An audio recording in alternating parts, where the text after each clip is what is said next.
අයිබෝවන් ඕලෙවල් කාලේ සිංහල සාහිත්‍ය රසාස්වාදය විෂයෙන් මම ඉගෙන ගත්ත දේවල් තව කෙනෙක්ට උගන්වන ගමනේ මේ 4 වෙනි එපිසෝඩ් එක. ඉතින් මීට කලින් අපි කතා කරා ඉස්සෙල්ලාම සාහිත්‍ය රසාස්වාදය කියන්නේ මොකක්ද කියන එක ගැන. ඊට පස්සේ කෙටි කතාව කියන්නේ මොකක්ද, කෙටි කතාව ගැන, නව කතාව ගැන. දැන් අපි කතා කරන්නේ නූතන සිංහල කවිය කියන එක ගැන. මේක ගොඩක් විශේෂයි මට. මොකද මම ගොඩක් ආදරය කරන, මාත් ගොඩක් වැළඳ ගන්න දෙයක් තමයි මේ කවිය කියලා කියන්නේ. ඉතින් අද මේ තියෙන කවිය මේ தත්ත්වයට ආවේ කොහොමද කියන එක ගැන තමයි අපි දැන් මෙතෙන්දි කතා කරන්න යන්නේ. ඉතින් නූතන සිංහල කවිය පටල ගන්න එපා. සිංහල කවියයි නූතන සිංහල කවියයි කියන්නේ දෙකක්. සිංහල කවිය කියලා ගත්තාම මේ සමස්ත හැම කවියම ඒ කාලේ ආදි කාලීන ඒවැ ඉඳන් මේ අද වෙනකන් කවිය හැත් වෙනවා. ඒත් නූතන කිව්වහම එහෙම නැහැ. එහෙනම් මේ නූතන කියන මිම්ම කොතනද? මේ කවි කියන සිංහල කවියෙන් නූතන සිංහල කවිය කියන එක වෙනස් වෙන්නේ කොතනින්ද කියන එක බැලුවොත් නූතන සිංහල කවිය පටන් ගන්න 19 වන සියවසේ අග භාගයේදී, එහෙමත් නැත්නම් 20 වන සියවසේ මුල් භාගයේදී තමයි මෙන්න මේ කියන නූතන සිංහල කවිය පටන් ගන්නෙ. මේ තාක් කාලයක් කවිය ඇතුලේ තිබ්බ ආගමික මුහුණුවර, මේ තාක් කාලයක් තිස්සේ කවි ලියුනේ ආගම උදෙසා. ප්‍රධාන වශයෙන්ම ආගමික මුහුණුවරකින් තමයි මේ කවි ලියුනේ. ඒ ආගමික මුහුණුවර නැති වෙලා ඒ ආගමික මුහුණුවර කියන තැනට දානවා මේ මිනිස්සුන්ගේ ලෞකික අවශ්‍යතා හා හැඟීම්, මිනිස්සුන්ගේ ලෞකික ජීවිතය, අපේ සාමාන්‍ය ජීවිතය සහ අපිට ඕන දේවල්, අපි හිතන පතන දේවල්, අපි ආදරය කරන දේවල් එතෙන්ට දානවා. අන්න ඒ විදිහට ආගමික මුහුණුවර වෙනුවට මිනිස්සුන්ගේ හැඟීම් එතෙන්ට විතැන් වෙනවා. ඒත් එක්කම අර එහෙම විතැන් වෙද්දිම අර ඒ කාලේ තිබ්බ අර සම්භාව්‍ය සිංහල සාහිත්‍ය. සම්භාව්‍ය කියන්නේ මොකක්ද? උසස් යයි සම්මත. සිංහල සාහිත්‍ය කියන්නේ මේ කවි සම්භාව්‍ය පද්‍ය සාහිත්‍ය අවසානයත් එක්ක තමයි මේ කියන නූතන සිංහල කවිය බිහි වෙන්නේ. ඉතින් මේත් එක්ක මම කිව්වාගේ ලෞකිකත්වයට මුල් තැන දෙනවා. ඒත් එක්කම අර සම්භාව්‍ය සාහිත්‍යවල භාෂාව වුණත් ගත්තාම ඒව ටිකක් අර අපිට තේරෙන්නේ නැති ගතියක් තියෙනවා. ටිකක් ඒක ආයාසෙන් තේරුම් ගන්න ඕනේ. අපිට ඕන උදාහරණ උනත් අරන් බලන්න පුළුවන්. අපි ගමු සැලලිහිණි සංදේශයන කවියක්. වදිමින් සවස නල හැසිරෙන දිගතුවල සොබමන් සුනිල් මිනි නිල් නුඹතුර විපුල පතසන් අවර ගිරි නැටියෙන් වැටෙන කල විලිකුන් සුරත් පළවෙනි වේරිමි මඩල. ඔක ගත්තොත් ඔක ඇතුලේ තියෙන්නේ භාෂාව ගැන කතා කරද්දී අපිට සාමාන්‍යයෙන් තේරෙන්නේ නැහනේ ওই භාෂාව. ඒක ටිකක් පඬිතයින්ට වගේ තේරෙන විදිහේ භාෂාවක්. ඉතින් ওই භාෂාව ඕක අපිට තේරෙන්නේ නැහැ. ඉතින් ඕක අහක් වෙලා මිනිස්සුන්ට තේරෙන වචන වලින්, මිනිස්සුන්ට තේරෙන ඒ අපි සාමාන්‍ය භාවිතා කරන කටවහරට සමීප වෙච්ච භාෂාවක් කවියට එනවා මේ නූතන සිංහල කවිය වෙද්දී. ඒත් එක්කම අර කලින් මේ කියන සම්භාව්‍ය කවියේදී, සම්භාව්‍ය සිංහල කවිය ඇතුළේදී පාවිච්චි වෙච්ච මේ පූර්ව නිශ්චිත මුහුණුවරක් තිබ්බා. පූර්ව නිශ්චිත ආකෘති, ආගමික මුහුණුවර, මේ හැමදේම අහක් වෙනවා. ඉතින් අර පූර්ව නිශ්චිත මුහුණුවරක් තිබ්බා. ඒ වගේම මේගොල්ලෝ කවි සමයානුගත උපමා රූපක පාවිච්චි කරා. ඒගොල්ලෝ මේ නියතයක් විදියට කවි සමයක් හදාගෙන ඒගොල්ලෝ ඒකට උපමා රූපක, උපමා හැම පාවිච්චි කරා ඒ නිර්මාණ වලට. උදාහරණයක් විදියට ගත්තොත් අපි සැලලිහිණි සංදේශයේ අපි රස කවියක් ගමුකෝ. මේක ගමු. සිසිවන වුවන ඉඟසුඟ ගත හැකි මිටින නිසි පුළු ලුකුල රිය සකයුරු තිසර තන දිසිරන් ලියූ රූසිරියුත් මෙපුරංගන ඇසපිය හෙළන පමණින් නොඇති දෙවඟන. අන්න එතෙන්දී තොටගමුවේ ශ්‍රී රාහුල හිමියෝ සැලලිහිණි සංදේශයේදී කාන්තාවගේ පියයුරු සමාන කරනවා හංසයින්ට. ඒක කවි සමය ඇතුලේ එන දෙයක්. ඉතින් පියයුරු හංසයින්ට සමාන කරන එක ඇත්තටම මහා විශිෂ්ටම දෙයක්. මොකද වෙන ලොකු අර්ථයක් තියෙනවා. මොකද හංසයා වතුරෙන් කිරි වෙන් කර ගන්නවා වගේ කාන්තාවගේ රුධිරයෙන් ඒ කිරි වෙන් වෙනවා, වෙන් කරගන්න පුළුවන් කියන එක තමයි එතෙන්දී සංකේතවත් වෙන්නේ. ඒත් මේක වෙනස් වෙනවා අර මං කිව්වේ මේ නූතන සිංහල කවියට එද්දී. නූතන සිංහල කවියට එද්දී මෙන්න මේ වගේ කවියක් හම්බ වෙනවා. ඒ කියපු ඒ පියයුරුම වර්ණනා කරනවා මෙන්න මේ විදිහට. සමන් මලිගේ පියයුරු දැක නැවත හැරි තබන්නෙමි අලුත්තුවමක් කොහොම හරි පැලෙන්නට ඉතා ලං වුණු සුලම් පිරි ජපන් බැලුම් වියලක් යනු නොවේද සරි. අන්න ඒ විදිහට මේක දැන් සාමාන්‍ය මිනිස්සුන්ගේ ලෞකික ජීවිතයට ගැන තමයි කියවෙන්නේ. ඉතින් ඒ මිනිස්සු එතෙන්දී අර කවි සමයානුගත උපමා රූපක නීති රීති හැම එකක්ම පැත්තකට විසික් කරලා දාලා මොකක්ද කරන්නේ? ඒගොල්ලෝ තමන්ගේ සාමාන්‍ය ජීවිතය හා සම්බන්ධ දේවල්, සමන්ගේ සාමාන්‍ය ජීවිතයේ තියෙන ආර්ථික තත්ත්වය, සමාජීය තත්ත්වය, දේශපාලනික තත්ත්වය මොනවද කියලා අන්නේ දේවල් ප්‍රස්තුත කරගෙන ඒගොල්ලෝ කවි ලියන්න ගන්නවා. අර බලන්න අතන ඒ තියෙන වෙනස. අතන ඒ කවි සමයානුගතව ඒගොල්ලෝ ගත්ත උපමාවයි මෙතෙන්දී මෙයා අරන් තියෙන ජපන් බැලුම් බෝල යුගල. අන්න ඒ විදිහට ඒ කාලෙත් එක්ක තමන්ගේ අත්දැකීම් තමන් දකින විදිහත් එක්ක ඒගොල්ලෝ තමන්ගේ මෙන්න මේ කියන උපමා රූපක භාවිතය ඉඳන් වෙනස් කරගෙන තියෙනවා. ඉතින් මේ නූතන සිංහල කවිය ගැන ගද්දී ඒකේ මුල් පෙළේම ඉන්න මේ රචකයෙකු විදිහට අපිට හඳුනා ගන්න පුළුවන් කට්ටියක් ඉන්නවා. පියදාස සිරිසේන කලින් එපිසෝඩ් එකේ ඔයගොල්ලන්ට මතක නම් මම පොතකුත් පෙන්නුවා මේ තරුණියකගේ ප්‍රේමය කියලා. අන්නේ නවකතාකාරයෙක්. එයා කවිත් ලියලා තියෙනවා. පියදාස සිරිසේන ඊළඟට අපි ගත්තොත් එස් මහින්ද හිමි. එස් මහින්ද හිමි නම් අපි ගොඩක් අඳුරන කෙනෙක්නේ. මොකද අඳුරන කියලා කියන්නේ අපිට නිතරම පොත්වල හම්බෙනවා. 5 වසර ශිෂ්‍යත්ව කාලෙත් අපිට එස් මහින්ද හිමි ගැන ගොඩක් ඉගෙන ගන්න හම්බෙලා තිනවා. එතුමන්ගේ මේ එතුමන් නෙමෙයි සෝරි සමා වෙන්න. උන්වහන්සේගේ අපි කවි රස විඳිලා තියෙනවා. ඉතින් ඒ නිසා උන්වහන්සේ ගැන අපි ගොඩක් දන්නවා. ඊළඟට තව ආනන්ද රාජ කරුණා.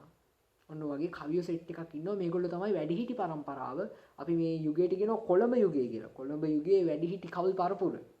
ඉතින් මේගොල්ලෝ කවි ලියනවා. මේගොල්ලෝ ලියපු කවි ගොඩක් අරන් බැලුවොත් ඒගොල්ලන්ගේ කවිවල ගොඩක් දුරට තියෙන්නේ ওই දේශමාමක අදහස්. ජාතිය බේර ගන්න ඕනේ, අපේ රට බේර ගන්න ඕනේ. අන්න ඒ වගේ අදහස්. දේශානුරාගය ඇති කරන අදහස්. ඒ වගේම ඒවට ප්‍රධාන වශයෙන් යොදාගෙන තියෙන්නේ ළමයාම. ළමයාට කියන කවියක් විදිහට තමයි මේ කවි ලියවිලා තියෙන්නේ. මතක් කරන්න මේ 11 වසරේ මේ අච්චුපතේ තියෙනවා මුනිසිරිපා සිඹිමින්නේ. අර කවිය එන්නේ මුනිසිරිපා සිඹිමින්නේ සමනොල ගිරි පෙදසින්නේ මද සුළඟයි මේ මගේ පුතා නිදියන්නේ. අන්න ඒවා ඒ ස්මහින්දීමිගේ නිර්මාණ ඒවත් මේ නූතන සිංහල කවියට අයිති. අන්න අර කිව්වා වගේ ಜಾති මාමකත්වයේ දේශ මාමකත්වයේ ඇති කරන්න ලියවිච්ච ඒවා. මොකද මේ කාලේ මේ කවියෝ කවිය කියන එක ප්‍රධාන වශයෙන් මේ යොදාගත්තේ යුගයේ අවශ්‍යතා ඉෂ්ට කරන්න. මොකද මේ කාලේ වෙද්දී අපේ රට සුද්ධු අල්ලගෙන මිනිස්සු හිටියේ යටත් විජිත මානසිකත්වයක. ඉතින් මෙන්න මේ කියන මානසිකත්වය නැති කරන්න තමයි ඒ කාලේ කවි ලියුනේ. ඉතින් මේ කාලේ කවි අපි අරන් බලද්දී මේ කවි අපි බලන්න ඕනේ තනි තනිව අරන් නෙමෙයි. තනි තනිව අරන් බැලුවොත් අපිට තේරෙනවා නිකන් මේවා දැනෙන්නේ නැහැ වගේ කතියක්. ඒත් ඇත්තටම අපි ඒක අරන් බලන්න ඕනේ. ඒ කාලේ තිබ්බ සමාජ වටපිටාව, ඒ කාලේ තිබ්බේ මොන වගේ තත්වයක්ද කියන දේවල් ඔක්කොම අරගෙන එකට අරන් තමයි අපි මෙන්න මේ කියන කවි දිහා බලන්න ඕනේ. හැබැයි එතනින් පස්සේ එනවා පරම්පරාවක්. මේ ස්මහින්ද හිමියන්ට පස්සේ ආනන්ද රාජකරුණාට පස්සේ පරම්පරාවක් එනවා. ඒ පරම්පරාවේදී තමයි කවිය කියන එක පොදු ජනයාට මාරම විදියට බොක්කොටම වදින්න සමීප වෙන්නේ. අපි බලමු ඒ කට්ටිය කවුද කියලා. ඊළඟ පරම්පරාව තමයි කොළඹ යුගයේ දෙවෙනි කවි පරපුර කියලා කියන්නේ. එහෙමත් අපි මේගොල්ලන්ට කියනවා කොළඹ යුගයේ තරුණ කවි පරපුර කියලා. ඉතින් මෙන්න මේ කියන කවි පරපුර නියෝජනය කරන කවියෝ ගොඩ දෙනෙක් ඉන්නවා. ඉතින් මේ කවියෝ අදටත් ගොඩක් ප්‍රසිද්ධයි. මම නම් ගොඩක් කැමති මේ කොළඹ යුගයේ වැඩිහිටි කවියන්ගේ කවි වලට මම එච්චර කැමති නැහැ. ජාතික අභිමානය ඒවා අපිට එච්චර දැනෙන්නේ නැහැනේ. හැබැයි ඒගොල්ලෝ කරේ ලොකු සේවයක්. රට ඒ වෙද්දි තිබ්බ අර යටත් විජිතවාදී ආකල්ප වලින් මිනිස්සුන්ව නිදහස් කරගන්න ඒගොල්ලෝ උත්සාහ කරා. හැබැයි අපිට දැනෙන්නේ ඒවා නෙමෙයිනේ. අපිට දැනෙන්න නම් ඒක මිනිස්සුන්ට ගොඩාක් සමීප අත්දැකීමක් වෙන්න ඕනේ. සමීප වෙච්ච දෙයක් වෙන්න ඕනේ. ඉතින් ඒ විදිහට සමීප විදිහේ කවි ලියපු කට්ටිය ඉන්නවා. ඉතින් මෙන්න මේ කියන කවියන්ගේ කාලවකවානුවේදී තමයි කවිය පොදු ජනයට ඉතාමත් ප්‍රබල ලෙස සමීප වුණේ. අපි ගත්තොත් සාගර පලන්සූරිය KS අපි හැමෝම අඳුරන්නේ ඔහුව සුදෝ සුදු කියන පොත තමයි මේ ගොඩක් ජනප්‍රිය වෙන්නේ. ඒක මේ සුදෝ සුදු කියලා කියන්නේ නම් මේ පරිවර්තනයක් බටහිර කාව්‍ය ග්‍රන්ථයක් පරිවර්තනය කරා. මට නම මතක් වෙන්නේ නැහැ. ඊනොක් ආඩන් ද කොහෙද පොතේ නම? රචකයා නෑ මට ඒක හරියට මතක නැහැ. ඒ නිසා මම ඒක ගැන සඳහන් නොකර ඉන්නම්. කොහොම හරි සාගර පලන්සූරිය කියන්නේ ගොඩක් ලස්සන නිර්මාණ, මාරම රසයක් තියෙන නිර්මාණ අපිට විඳින්න පුළුවන් විදියට ලියපු කවියෙක්. ඊට පස්සේ විමල රතන කුමාරගම. විමල රත්න කුමාරගම ගැන කතා කරද්දී අයියා නායක පද්‍ය පන්ති අපිට මතක් වෙනවා. ඊළඟට පී.බී. අල්විස් පෙරේරා. ඊට පස්සේ බී.ඒච්. අමරසේන, මීමන ප්‍රේමතිලක, එච්.එම්. කුඩලිගම මේ අවස්ථාවේ මතක් කරන්න ඕනේ. ඇත්තටම මං ආසම කවියෙක්. ආසම කවියා කියලා කිව්වත් වැරදි නැහැ. එයයි මං ආසම කවියා තමයි එච්.එම්. කුඩලිගම කියලා කියන්නේ. ඊළඟට ශ්‍රී චන්ද්‍රරත්න මානවසිංහ කියන කවියෝ මෙන්න මේ කියන යුගයේ නියෝජනය කරනවා. එච්.එම්. කුඩලිගම ගැන මතක් කරපු නිසා මං අතේ තියෙනවා කුඩලිගමක පොතක්. මෙන්න හොයාගන්න පුළුවන් වෙච්ච පොත මට. කුණාටුව කියන පොත. ඇත්තටම මේ කාලේ කවියන්ගේ කවි මාරයි. දැන් වර්තමාන කවිය ගත්තොත් වර්තමාන කවියන්නේ වෙනම ට්‍රැක් එකක. මේ කවින්ගේ කවි තිබිලා තියෙන වෙනම ට්‍රැක් එකක. ඇත්තට මම අදටත් මේවට ගොඩාක් ආසයි. සමහර ලාවට වර්තමානයේ ලියවෙන කවි වලටත් වඩා. මෙන්න ඉන්නවා එච්.එම්. කුඩලිගම. ඉතින් අරන් කියවන්න මං හෙව්වා මේ කුඩලිගමගේ තව පොත්. ඒත් හම්බුනේ මේක විතරයි. ගොඩක් ඒවා out of stock. තව තියෙනවා ඈ කියලා පොතක්. ඒක තමයි කුඩලිගමගේ ජීවිතේ ලියවෙච්ච හොඳම පොත කියලා විචාරකයෝ සඳහන් කරලා තියෙන්නේ. හරි අපි අපේ වැඩේට යමු. ඉතින් එහෙම තමයි මේ කාලේ මේගොල්ලෝ මේ යුගයේ නියෝජනය කරනවා. මේ කාලේ ගොඩාක් ප්‍රමාණාත්මකව ගොඩාක් කවි ලියවෙනවා. හෙනටම කවි ලියවෙනවා. අර කලින් යුගවලට වඩා ගොඩාක් ලියනවා. මොකද ජනතාවගේ අත්දැකීම්මයි මේ ලියන්නේ. අමුතුවෙන් හිතන්නවත් අමුතුවෙන් හදන්න දෙයක් නැහැ. ඒත් එක්කම මේ වෙද්දි මුද්‍රණ ශිල්පය තියෙනවා. අර සම්භාව්‍ය සාහිත්‍ය කාලේ මුද්‍රණ ශිල්පයක් තිබ්බේ නැහනේ. ඒ මිනිස්සු වෙන අමාරුවෙන් අර පුස්කොළ පොතක තමයි ඒ කවි ලියුවේ. ඒ දැන් එහෙම නෑ. දැන් ලංකාවට ඇවිල්ලා මේ 19 වෙනි සියවසේ අගභාගයේ 20 වෙනි සියවසේ මුල් භාගය කියන්නේ හරි තමයි.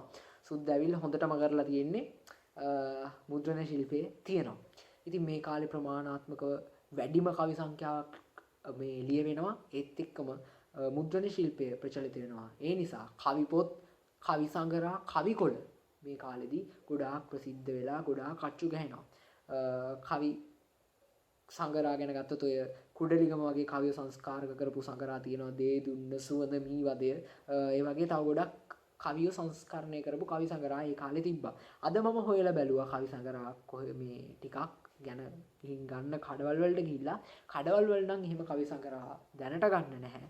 ඒත් හොයලා බැලුවාම පසුබිමේ ඒ වගේ කවි සංගරා දෙක තුනක් නෙමෙයි කිහිපයක්ම ක්‍රියාත්මක වෙනවා කියලා මට දැනගන්න හම්බුණා. දැන් හරියට මතක නෑ ඒවා ගැන මට.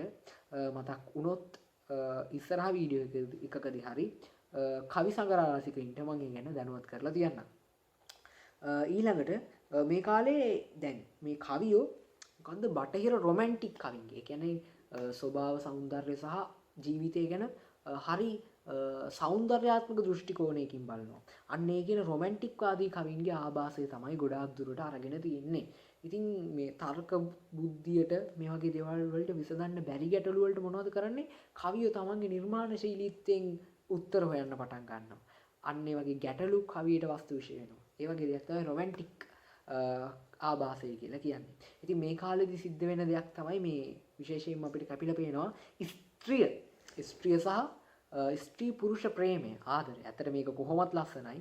ඉතින් ඒ ස්ත්‍රිය සහ ස්ත්‍රී පුරුෂ ප්‍රේමය කියන දේ හරිම මේ වර්ණනාත්මක විදියට කවියට නගනවා. ශෘංගාරාත්මක විදියට ලස්සන විදියට කවියට නගනවා. මෙන්න මේ කියන පරපුරේ කවියෝ මෙතෙන්දී. හැබැයි ස්ත්‍රිය ගැන මම අර කලින් කිව්වේ සමන්මලිගේ පීරු දැක නැවත හැරි තබන්නෙමි අලුත්තුවමක් කොහොම හරි පැලෙන්නට ඉතාලං මුනුසුලම් පිරි ජපන් බැලුම් යෝලක් යනු නොවේද සරි. අන්න ඒ විදියට මේගොල්ලෝ හරි ලස්සනට මේක හිතට එන දේ කියලා දානවා හරි විවෘත විදියට. ඉතින් මේ අර මම දැන් කියපු කවිය මේ ගැන මතක් කරද්දි මට ගුරුවරයෙක් මතක් වෙනවා.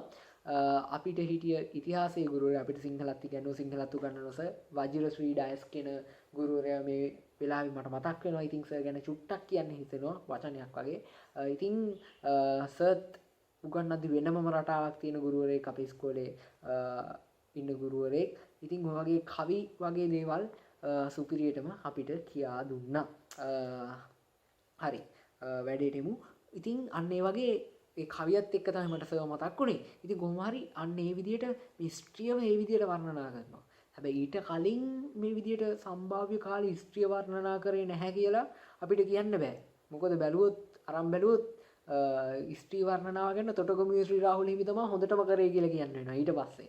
මොකද මේ සැලලිහිණි සංදේශය හරියට වර්ණනා කරනවා පීරු ගැන, පීරු වල ගාන ආලේපය ගැන, ඊට පස්සේ අද්දි කඳු වගේ තියනවා ගැන ඕක ගැන තොටගමුවේ ශ්‍රී රාහුල හිමි මාර විදියට වර්ණනා කරලා තියෙනවා. හැබැයි එතනින් පස්සේ මේ පොදු ජනයට දැනෙන විදියට මෙන්න මේ කියන තරුණ කවිය ටික වර්ණනා කරන්න පටන් ගන්නවා. ස්ත්‍රී පුරුෂ ප්‍රේමයේ මේ ආදරය ගැන හරි ලස්සනට මේ කවි ලියවෙන්න පටන් ගන්නවා. ඊට පස්සේ අපිට කතා කරන්න තියෙනවා මේ කාලේ තිබ්බ සංවිධානයක් ගැන. සංවිධානය මොකක්ද? සංවිධානය තමයි හෙළ හවුල. හවුල ගැන කතා කරද්දී හෙළ හවුල පටන් ගන්නේ කුමාරතුංග මුනිදාස ශූරීන්ගේ මූලිකත්වයෙන්. ඉතින් කුමාරතුංග මුනිදාස ශූරීන් ගැන කතා කරද්දී ගොඩ දෙනෙක් දන්නවා එතුමානෝ සිංහල භාෂාවට ලොකු මෙහෙයක් කරපු පුද්ගලයෙක්. ඒ වගේම සිංහල ව්‍යාකරණ වලට එතුමානෝ ඇත්තටම මාරම විදිහේ දායකත්වයක් ලබලා දීලා තියෙනවා. ඉතින් මේගොල්ලන්ගේ මේ මං කිව්වේ හෙළ හවුල කියන ගුරුකුලය ගත්තාම මේගොල්ලෝ එකතු වෙලා මේ කවි ලිව්වා. කවි දායාද කරලා තියෙනවා. හැබැයි මේගොල්ලන්ගේ අර මං කිව්වා ව්‍යාකරණ සම්බන්ධයෙන් මේගොල්ලෝ දැඩිව නැගී හිටිනවා. ඉතින් මේ ව්‍යාකරණානුකූල පසුබිමත් එක්ක මේ දැඩි මතධාරී බවත් එක්ක මේ ව්‍යාකරණ ඒගොල්ලෝ රකින්න යනවත් එක්ක සිද්ධුනේ මොකක්ද? ඒවෙන් මේ නිර්මාණකරණයට බාධාවක් වෙනවා. මොකද ඒවෙන් ඒ විදිහට එන රීති දාගෙන නීති දාගෙන හිර කරද්දී ඕනම දෙයක් ජීවිතේ වුණත් ඒකේ තියෙන ලස්සන නැති වෙලා යනවා. අපිට ඒක විඳ ගන්න බැරි වෙනවා. අන්න ඒක මේගොල්ලන්ටත් වුණා. ඉතින් ඒ නිසා මේගොල්ලන්ගේ මේ නිර්මාණ ගොඩක් දේවල් ගොඩාක් දුරට ජනතාවට අර කලින් තිබ්බ නිර්මාණ වගේ සමීපුනේ නැහැ. ඒ වුණාට හොඳට අපි ලං වෙලා බැලුවොත් ඇත්තටම මෙන්න මේ කියන හෙළ හවුල ඇතුලේ ප්‍රතිභාන පූර්ණ නිර්මාණකරුවෝ අපිට හඳුනා ගන්න පුළුවන්. කුමාරතුංග මුනිදාස, රැපියල් තෙන්නකෝන්, හරිසෙන් අහුබුදු කියන්නේ අන්න ඒ වගේ කිහිප දෙනෙක් විතරයි. ඉතින් මෙන්න මේ වගේ දැන් කාලයත් එක්ක මේක යනවා කවිය. යද්දි මේ කවියට මේ දැන් මේ කොළඹ යුගයේ කවිය යන්නේ තාමත් ගොඩ දෙනෙක් සඳස තමයි අනුගමනය කරන්නේ. මම පෞද්ගලිකව සඳසට කැමතියි. ඒත් ඒක මගදී නැති වෙලා යනවා. අපි ඒ ගැන තමයි දැන් කතා කරමින් ඉන්නේ.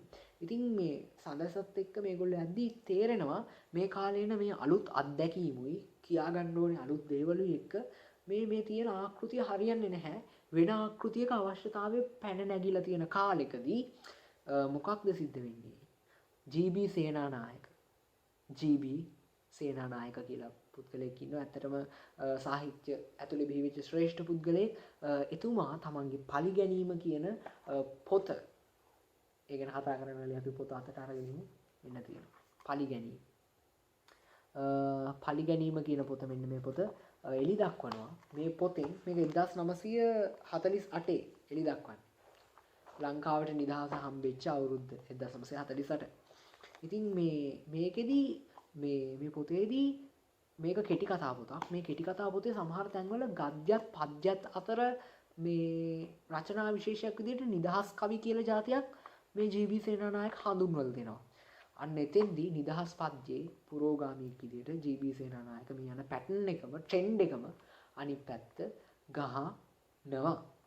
ඉතින් මේකේ ගොඩක් තියෙනවා මේ ජී.බී. සේනානායකගේ අර මං කිව්වත් වගේ මේ ගද්‍යත් පද්‍යත් අතර තියෙන නිර්මාණ වගේ මේ කෙටි කතාත්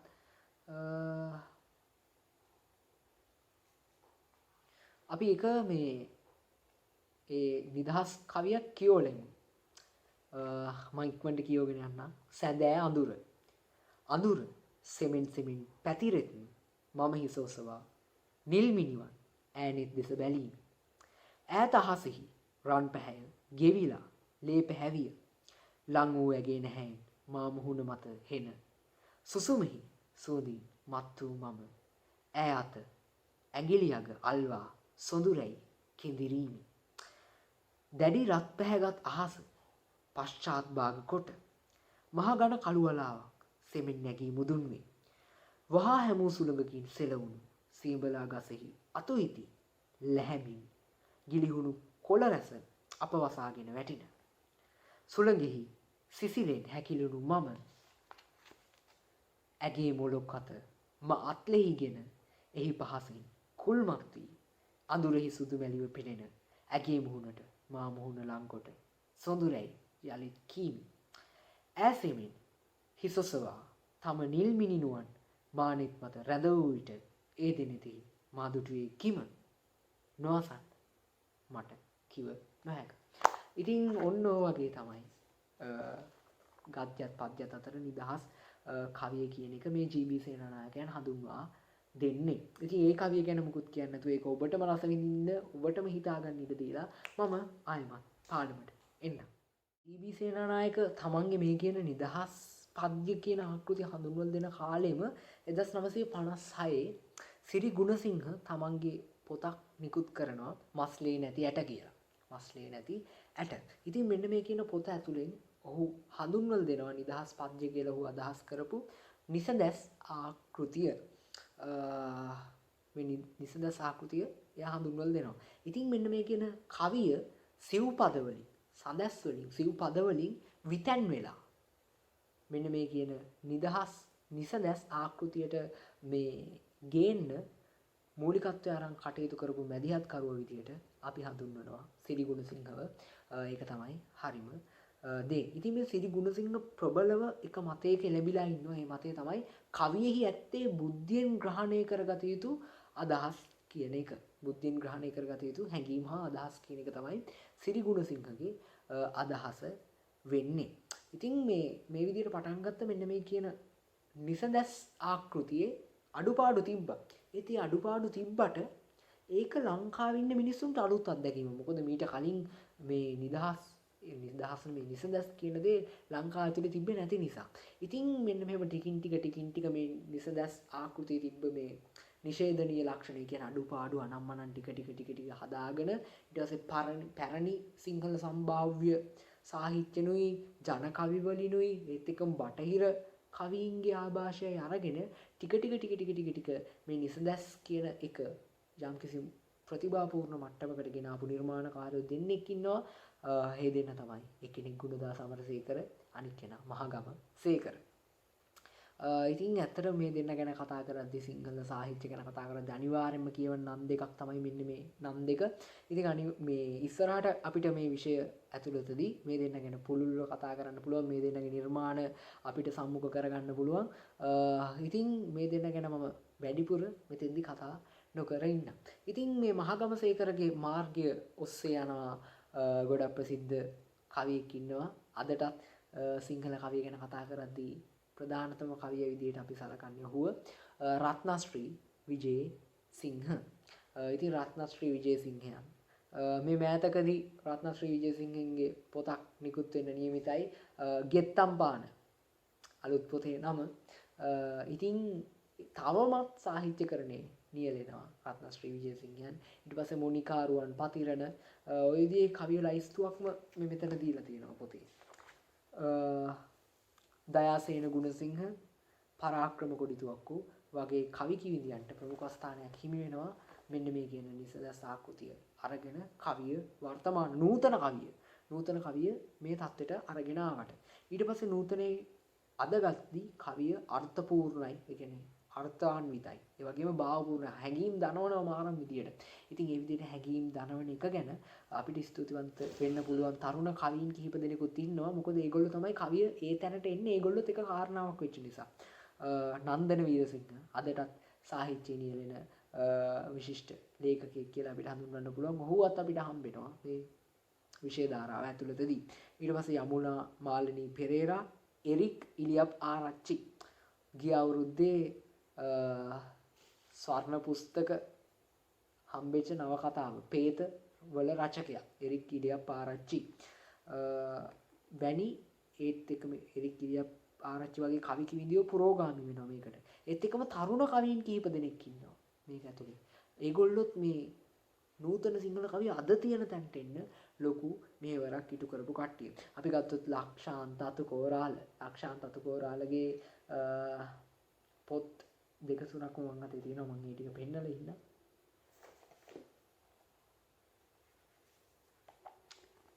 අමාවකී සඳක් සිඳිවි මේ මුල් කාලීන පොත් ලක්ෂාන්ත අතුකෝරාලගේ. ඊළඟට තියෙනවා සමහර කමටහන් රජත පුස්තක 2017 හොඳම කාව්‍ය සංග්‍රහයට සමහර කමටහන් නිර්දේශ වෙනවා නෙමෙයි හොඳම මේ කාව්‍ය සංග්‍රහයට මේක තේරීපත් වෙනවා. ඊළඟට තව පොතක් තියෙනවා අනබිසිස් අනබිනික්මත්. මේ මං අතේ තියෙන ටික. තව මං අතේ නැති ගොඩාක් පොත් තියෙනවා. ඉතින් ඔබ පුළුවන් නම් කවියට ආදරය කරන කෙනෙක් නම් හොයාගෙන කියවන්න.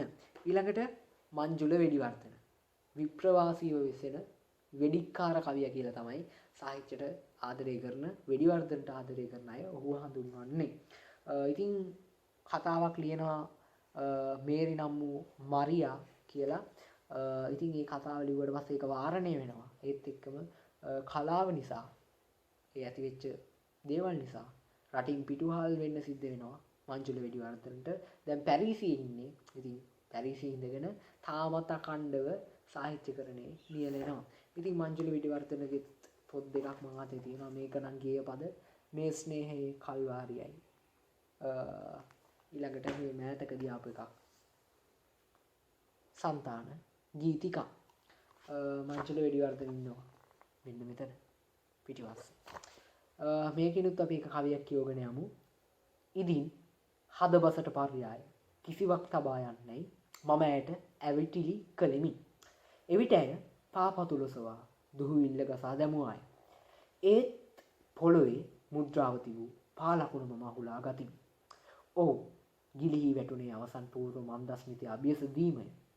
අවසානම දහස හා පළමු දුකඳුල අතර ආලෝක වර්ෂ දස දහසක අන්තරය ඇති තවත් එක් නොවටිනා මොහොතක් ඇති බව දැන් මම ප්‍රත්‍යක්ෂ වශයෙන් දනි. වෙඩිවර්ධන පැත්තකින් තිබ්බහම ඊළඟට ඉන්නවා මහින්ද ප්‍රසාද් මස්සිඹුල. වර්තමානයේ නිතරම කියවෙන නමක් තමයි මේ මහින්ද ප්‍රසාද් මස්සිඹුල කියන නම. සන්තව ආයතනයේ අධිපති. ඉතින් මස්සිඹුලගේ පොත් දෙකකුත් මම අතේ තියෙනවා. ඇහිපියන් ඇහැරිලා මේක 2012 විශිෂ්ටතම කාව්‍ය සංග්‍රහය විදිහට විද්‍යෝදය සම්මානයට තේරීපත් වෙනවා. දැන් මේ මං අතේ තියෙන පොත 9 වෙනි මුද්‍රණය. ඊළඟට 13 වෙනි මුද්‍රණයක් තියෙනවා හිරුත් හිම පියල්ලක. මේක 2010 විශිෂ්ටතම කාව්‍ය සංග්‍රහය විදිහට රාජ්‍ය සාහිත්‍ය සම්මාන වලට නිර්දේශ වෙනවා. මහින්ද ප්‍රසාද් මස්සිඹුලගේ. එතනින් එහාට ගියාම සුහර්ෂණී ධර්මරත්න. මගේ යාළුවෙක් ඉන්නවා සුභාෂිත ලක්මින කියලා. ගිය පාර සන්තව කාව්‍ය විචාර තරගෙට සුහර්ෂණී ධර්මරත්නගේ එහෙම වරදක් කරලා නැහැ කියන පොත ගැන සුභාෂිත ලියපු විචාරය මට තාම මතකයි. ඊළඟට මේ තියෙන සුහර්ෂණී ධර්මරත්න කිවිඳියගේ තව පොතක් සිහින අසපු. ඒ ටික පැත්තකින් තිබ්බම මේ රත්නශ්‍රී විජේසිංහ යන්ගේ මේ ගොඩක් ප්‍රසිද්ධ පොත වස්සානේ. වස්සානය. ඉතින් මේ පොත ගැන මේ පොතෙන් උපුටාගත් වස්සානය කියන කවිය තියෙනවා 11 වසරේ සිංහල මේ රසාස්වාදයේ නෙමෙයි ප්‍රධාන සිංහල පාඩම් මාලාව ඇතුළතදී. ඉතින් මේ වගේ තරුණ කවිලු මේ අද තියෙන තත්ත්වෙට කවිය ගොඩනැගෙන්න හේතු වෙලා තියෙනවා. ඒත් එක්කම මම මෙතෙන්දී මේ එතනින් පස්සෙත් තවත් කවිය ගොඩක් මේ වෙද්දී මෙන්න මේ කියන කවියට සම්බන්ධ වෙලා ටිකින් ටික එක එක විදි වලට මේ කවිය කියන එක ගොඩනගාගෙන වර්ධනය කරගෙන යනවා. ඉතින් මම ගොඩක් ආදරය කරන කවියෙක්ගේ තව එක කවි පොතක් මම මෙතෙන්දි පෙන්නනවා. මම හිතනවා මේකත් මේ හොඳ පොතක් කියලා. කඩා වැටෙන අතරුවක් ඉලක්ෂ ජයවර්ධන ඉලක්ෂ අයියාගේ පොත. ඉතින් මට දැනුණු කවි පළවෙනියට පටන් ගන්න ඉලක්ෂ අයියාගේ ආරම්භය ගන්න ඉලක්ෂ අයියාගේ මෙන්න මේ කියන කඩා වැටෙන අතරුවක් කියන පොතෙන්. ඉතින් යෝජනා කරනවා රහ කවි කියවන්න කැමති නම් ඇත්තටම බොක්කටම දැන්න අපේ හිතේ තියෙන දේවල්ම ලියවිලා තියෙනවා වගේ කවි රස විඳින්න කැමති නම් කඩා වැටෙන අතරුවක් පොත කියවන්න කියලා මම යෝජනා කරනවා. ඉතින් මෙච්චරක් විතරක් නෙමෙයි තව ගොඩාක් කවි තියෙනවා. නූතන කවිය ගැන කතා කරද්දී නූතන සිංහල කවිය දිගින් දිගටම වර්ධනය වෙවි යනවා. ඉතින් එහෙනම් දැන් කවිය ගැනත් එපිසෝඩ් එක ඉවරයි.